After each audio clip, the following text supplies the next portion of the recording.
பிரியமானவர்களே, இயேசு கிறிஸ்துவின் நாமத்தில் உங்களுக்கு என் அன்பின் வாழ்த்துக்கள். உலகத்திலே மிக விசேஷமான மிக முக்கியமான ஒரு இடத்திலிருந்து உங்களோடு பேசுகிறேன். இயேசு கிறிஸ்து அடக்கம் பண்ணப்பட்டு உயிர்த்தெழுந்த அந்த கல்லறை இங்குதான் இருக்கிறது. கொல்கதா மேடு, அதுக்கு பக்கத்தில் இருக்கிற தோட்டத்தை கல்லறை என்று வேதம் சொல்லுகிறது. இந்த இடத்துல அழகான ஒரு தோட்டம் இருக்கிறது. தோட்டத்துல தான் இந்த கல்லறை. இங்கதான் இயேசுவை அடக்கம் பண்ணினார்கள். இங்கதான் இயேசு உயிரோடு கூட எழுந்தார்.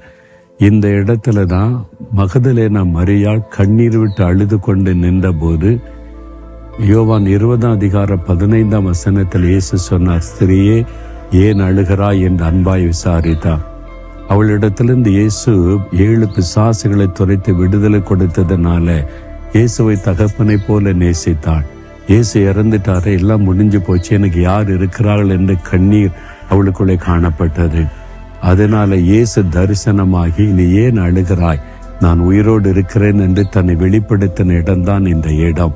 அவருடைய கண்ணீர் களிப்பாய் மாறிற்று.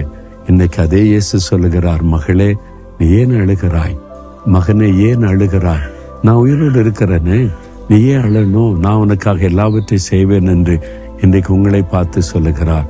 உடைய கண்ணீரை துடைக்கிற ஒரு அற்புதமான ஆண்டவர், உடைய கண்ணீரை மாற்றுவதற்கு அற்புதம் செய்கிற ஒரு ஆண்டவர்.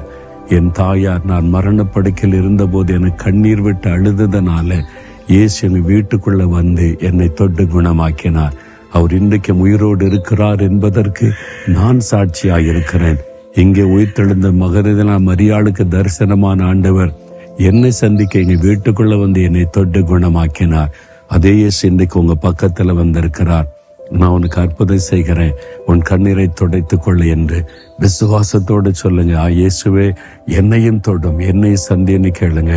இயேசுவே மகதலேனா மரியாளின் கண்ணீரை துடைத்தவரே, இந்த மகளை தொடும், இந்த மகனை தொடும், கண்ணீரை மாற்றும், அற்புதம் செய்யும். இயேசுவின் நாமத்தில் அற்புதம் நடக்கட்டும். ஆமேன், ஆமேன்.